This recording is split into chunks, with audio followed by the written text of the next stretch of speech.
आप जो ये फेमस प्रोडक्ट्स के पैकेट्स पे ये चेहरे देखते हो, ये आज कहाँ पे है? कैसे ये जो हमारे घर के चूहों को हम मार देते हैं, ये आपकी जान बचा रहे थे। और अगर ये नंबर आपको गलती से भी कहीं दिख जाता है तो आंखें तुरंत बंद कर लेना, नहीं तो। और इन प्रोडक्ट्स को अचानक से बैन कर दिया गया था और इसका रीजन जानकर आपके पसीने छूटने वाले हैं। भाई वीडियो को 3 गिने तक लाइक कर दो, बहुत गजब वीडियो है।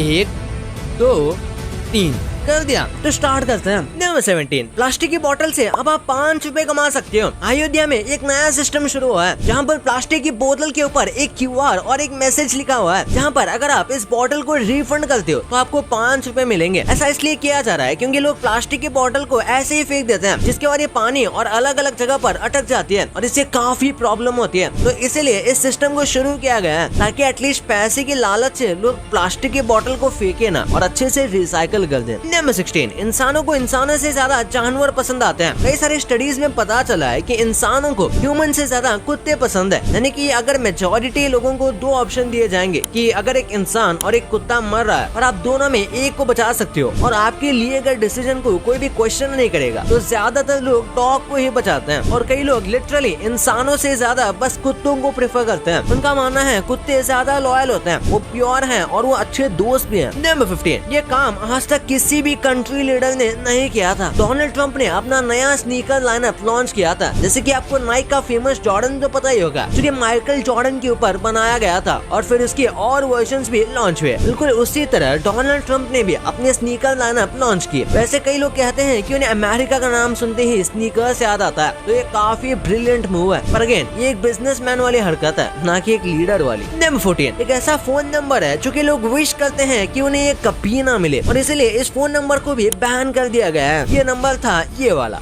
और ये नंबर बड़ा ही डेंजरस था। जिसको ये नंबर असाइन किया जाता था उसकी किसी न किसी तरीके से मौत हो जाती थी और जब ये नंबर किसी और को दिया जाता फिर उसकी भी मौत हो जाती थी। और ऐसा कई बार होने के बाद इस नंबर को ही बैन कर दिया गया क्योंकि इसे डार्क नंबर माना जाता है, जो कि काफी बुरी चीजों से कनेक्टेड है। नंबर 13, वेजिटेरियन बनने से लोगों की मौत कम हो सकती है। ये सुनने में अजीब लगता है लेकिन ये सच है। अगर आप सभी लोग 2050 तक अचानक से वेजिटेरियन बन जाएंगे तो फिर हर साल 7 मिलियन से भी ज्यादा लोगों की जान बच जाएगी। लाइफ एक्सपेक्टेंसी बढ़ने के साथ ये एनवायरनमेंट के लिए भी ज्यादा फ्रेंडली होगा। और ये हम नहीं कह रहे, ये एक एक्चुअल रिसर्च है जो ऐसा बोलती है। नंबर 12, ये विंडो कांच का बना हुआ है और इसके अंदर मिट्टी है और जब इसे आप फ्लिप करोगे तो धीरे धीरे मिट्टी जो है वो नीचे गिरने लगेगी और आपकी खिड़की बंद हो जाएगी। यानी कि आपको खिड़की बंद करने के लिए पर्दे या फिर दरवाजे का इस्तेमाल नहीं करना पड़ेगा, ये मिट्टी ही आपका काम कर देगी। और उसके बाद जब इसे फिर से घुमाओगे तो मिट्टी नीचे चली जाएगी और ये विंडो खुल जाएगी। और हाँ, आप ये जो कांच है इसे भी खोलकर इस विंडो को आप पूरा ओपन कर सकते हो, यानी कि बाहर की हवा भी अंदर आ सकती है। नंबर 11, अगर आप किसी भी बच्चे को हेलमेट पहना हुआ देखते हैं तो फिर उसकी तारीफ करनी चाहिए, यानी कि ये हेलमेट कितना सारा कूल है या फिर हेलमेट कितनी अच्छी तरीके से मैच हो रहा है, क्योंकि इससे उस बच्चे को अच्छा लगेगा और हमेशा वो हेलमेट पहनेगा, जिससे उसकी सेफ्टी बढ़ेगी। अक्सर बच्चे हेलमेट नहीं पहनते क्योंकि उन्हें लगता है कि ये काफी ज्यादा गंदा दिखता है, लेकिन अगर आप उनकी तारीफ करोगे तो वो उसे पहनेंगे, चाहे वो समझ लें कि वो कूल है लेकिन उनकी वो सेफ्टी भी दे रहा है। नंबर 10, कभी भी जब एक मेल और फीमेल पप्पी खेल रहे होते हैं तो हमेशा मेल वाला पप्पी फीमेल पप्पीज को जीतने देते हैं। भले ही अगर मेल वाले पर फिजिकल एडवांटेज है फिर भी वो फीमेल पप्पीज को जीतने देते हैं। अब ऐसा क्यों होता है इसका कोई रीजन तो नहीं पता, लेकिन फिर भी एक नॉर्मल गेम में हमेशा फीमेल पप्पीज ही जीतते हैं। नंबर 9, रैट्स लोगों की जान बचा रहे हैं। दरअसल अब धीरे धीरे पुलिस जो है वो रैट्स को ट्रेन कर रही थी, वो भी कुछ इस तरीके से कि जब भी भूकंप आता है और बहुत ही ज्यादा मलबे के बीच लोग फंस जाते हैं तो इन चूहों को उन लोगों के पास भेजा जाता है और उन चूहों के पास छोटा सा बैग होता है जिसमें कोई भी सामान भेजा जा सकता है। यूजुअली छोटा सा वॉकी टॉकी भेजे जा सकते हैं ताकि सर्वाइवर और रेस्क्यू टीम के बीच बात हो सके। ये चूहे लोगों को डिटेक्ट भी कर पाते हैं अपने सेंसेस की वजह से। नंबर 8, पैरट की एक ऐसी ब्रीड है जो कि उड़ ही नहीं सकती। ये काफी वियर्ड लगता है क्योंकि हमने हमेशा पैरट्स को उड़ते देखा है, पर ककापो नाम का एक पैरट का ब्रीड होता है जो कि बिल्कुल नहीं उड़ सकता क्योंकि इनका साइज काफी हैवी है और इनके विंग्स जो है वो उतने बड़े मेंटेन नहीं कर पाते। और ये पैरट्स यूजुअली ट्रीज में रहना पसंद करते हैं और कैमोफ्लेज करने में ये एक्सपर्ट होते हैं। नंबर 7, इलॉन मस्क का साइबर ट्रक तो आपको पता ही होगा, लोगों को ये बहुत ज्यादा पसंद आया था इसके फ्यूचरिस्टिक डिजाइन की वजह से। इसके बॉडी पर जंग लग रहा है वो भी बहुत जल्दी, और इसके ऊपर कई लोगों ने कंप्लेंट किया है कि ये इतना मजबूत होने के बाद भी इसके मेटल पर जंग लग रहा है और इस चीज के ऊपर कई सारे ओनर्स सोर्स का कहना है कि उन्हें शायद ये साइबर ट्रक का कोई फीचर लगा है जो उन्होंने गलती से ऑन कर दिया है और एक्चुअली में ये बस जंग लग रहा था। नंबर 6, क्या आप भी जल्दी में कई बार ब्रेकफास्ट नहीं खाते हो? आपको लगता है कि सुबह खाना स्किप करने से क्या ही हो जाएगा, दोपहर में थोड़ा ज्यादा खा लेंगे, लेकिन कई लेटेस्ट स्टडी में पता चला कि ब्रेकफास्ट ना करने से हार्ट अटैक का रिस्क होता है और छोटा मोटा नहीं बल्कि 35% रिस्क बढ़ जाता है हार्ट अटैक आने का। और हाँ, इसके पीछे और भी रीजन हो सकते हैं क्योंकि इस पर अभी पूरी तरीके से रिसर्च नहीं हुई है। नंबर 5, पेंगुइन कितने ज्यादा क्यूट और भोले दिखते हैं, लेकिन एक बार वो अपना मुंह जब खोल लेंगे तो उसके बाद ये बहुत ज्यादा डरावने लगने लगते हैं। इनके मुंह में बहुत ज्यादा दांत होते हैं जैसे ब्रिसल्स होते हैं जो कि हमें काफी डरावने लगते हैं। और जिस तरीके से पेंगुइन अपना मुंह खोलता है तो वी शेप का आकार बनता है जो कि इस तरीके से और भी डरावना दिखता है। नंबर 4, टर्की के रोड पर जब आप कार चला रहे होंगे तो रोड के पास में एक टूटी हुई कार दिख जाएगी जिनके ऊपर साइन लगाया गया है। इन साइंस पर अक्सर स्पीड लिमिट या फिर कोई दूसरे रोड सिग्नल्स लगे हुए होते हैं, लेकिन इन कार्स को रखने का सिंपल काम यही होता है ताकि वो लोगों को वार्निंग दे सके कि इतनी स्पीड में चलाने से आपकी कार का क्या हाल होगा। और जब आप ऐसी टूटी हुई एक्सीडेंट हुई कार देखते हो तो आपका मन खुद ही स्लो चलाने का करेगा। ये चलाते हुए टेक्सटिंग करने से या फिर रोड रूल फॉलो ना करने से ऐसा कुछ भी आपके साथ हो सकता है। और ऐसी टूटी हुई कार को ऐसे हाईवेज पे डालने से कार भी कभी स्क्रैप में नहीं पड़ी रहती। नंबर 3, एक बार इस इमेज को देखो, यहाँ पर एक काफी पुराना वायर टेलीफोन लगा हुआ है और ये एक एंटीक म्यूजियम का फोटो है और उसके नीचे काफी कमाल की लाइन लिखी गई है। जब फोन वायर में लगे हुए होते हैं तब इंसान फ्री थे और अब फोन में वायर नहीं है तो इंसान भी फ्री नहीं है। पहले फोन बस कॉल के लिए यूज होते थे और इसके सिवाय इंसान काफी ज्यादा फ्री रहते थे, पर अब तो मानो फोन इंसानों से ही अटैच हो गए हो। नंबर 2, यार कई कंपनीज होती हैं जो अपने प्रोडक्ट के पॉपुलर होने के बाद सेम प्रोडक्ट को अलग अलग फ्लेवर में रिलीज कर देते हैं, लेकिन ये फ्लेवर ज्यादा दिन तक चल नहीं पाते और फिर इन्हें बंद कर दिया जाता है। इसके कई रीजन होते हैं, या तो इसका टेस्ट खराब था या फिर हेल्थ के लिए रिस्की था। जैसे कि कोको कोला ब्लैक, ये कॉफी फ्लेवर का कोको कोला था जिसे 2008 के पास लॉन्च किया गया था, लेकिन फिर इसकी गिरती हुई सेल को देखकर इसे बंद कर दिया गया। क्रिस्टल पेप्सी को रिलीज किया गया था और ये पेप्सी थी लेकिन एकदम क्लियर कलर की थी, लेकिन लोगों को लगता था कि ये क्लियर है तो शायद इसमें और भी अलग अलग टाइप के केमिकल डाले जाते होंगे और इसी वजह से इसके खिलाफ काफी कंट्रोवर्सीज हुई थी और लोग इसे खरीदना ज्यादा पसंद नहीं कर रहे थे, तो इसे भी बंद कर दिया गया। फिर मक्लीन डीलक्स नाम का एक बर्गर लॉन्च किया गया था जिसमें कम फैट था, ऐसा एक क्लेम करते थे और इसे एक हेल्दी ऑल्टरनेटिव की तरह लाया गया था, लेकिन लोगों का कहना था कि इसमें और भी ज्यादा प्रिजर्वेटिव्स हैं और इसका टेस्ट भी बुरा है और इसी वजह से इसे भी बंद कर दिया गया था। और ऐसे कई और प्रोडक्ट हैं जिन्हें बैन कर दिया जाता है या फिर कभी दूसरी कंट्री में रिलीज नहीं किया जाता क्योंकि उनके फ्लेवर को काफी वियर्ड माना जाता है। जैसे जापान में मिलने वाले लेस कहीं और भी नहीं मिलते क्योंकि यहाँ पर बहुत अजीब फ्लेवर होता है। वैसे ही बाहर की कंट्रीज में कई सारे बीफ या पिग के प्रोडक्ट होते हैं जो कि इंडिया में बैन है, भले ही चाहे वो बस एक फ्लेवर ही क्यों ना हो। नंबर 1, यार हमने बचपन से कई सारे एड्स में चाइल्ड एक्टर्स को देखा लेकिन समय के साथ साथ ये बड़े हो जाते हैं और आज हम आपको बताएंगे कि बचपन में ये दिखने वाले लोग दिखने में अब कैसे दिखते हैं। आपने कॉम्प्लान के एडवर्टाइजमेंट में इन दोनों बच्चों को देखा ही होगा, आपको नहीं पता होगा लेकिन ये आज काफी ज्यादा फेमस एक्टर हैं। ये शाहिद कपूर और आयशा ताकिया हैं। और उसके बाद रसना के एडवर्टाइजमेंट में ये दिखने वाली ये जो छोटी बच्ची है इसका नाम है अंकिता जानवेरी और ये अब कुछ ऐसे दिखती है और अब मॉडलिंग और एक्टिंग करती है। फिर सनड्रॉप के एडवर्टाइजमेंट में खेलता कूदता हुआ दिखने वाला ये बच्चा निशांत मेहरा जो एक एथलीट है और ये मुंबई एफसी के कैप्टन भी रह चुके हैं। आप देख सकते हो कि समय के साथ साथ ये लोग कितने ज्यादा बदल गए, लेकिन फिर भी थोड़ी बहुत रिसेम्बलेंस मिल ही जाती है। आखिर में सबसे पॉपुलर पार्ले जी वाली लड़की की बात करते हैं। कई लोगों ने कहा है कि अब ये काफी ज्यादा उम्र में बड़ी हो चुकी है और एक्चुअली में इसका नाम नीरू देशपांडे है, लेकिन ऐसी कोई भी बात नहीं है, ये सारी फेक न्यूज है। बीच में एक खबर आई थी कि ये बच्ची एक्चुअल में एग्जिस्ट तो करती है लेकिन कंपनी वालों ने उनकी आइडेंटिटी हाइड करके रखी है, लेकिन ये बात भी झूठ है। ये एक्चुअली में एक डिजिटली क्रिएटेड फोटो है, यानी ये रियल नहीं है और वो भी है 1960 में बनाई गई थी। भाई इतना सब तो आपने जान लिया, ये तो ठीक है, पर क्या आप इन यूट्यूबर्स के सीक्रेट ब्रांड्स के बारे में जानते थे?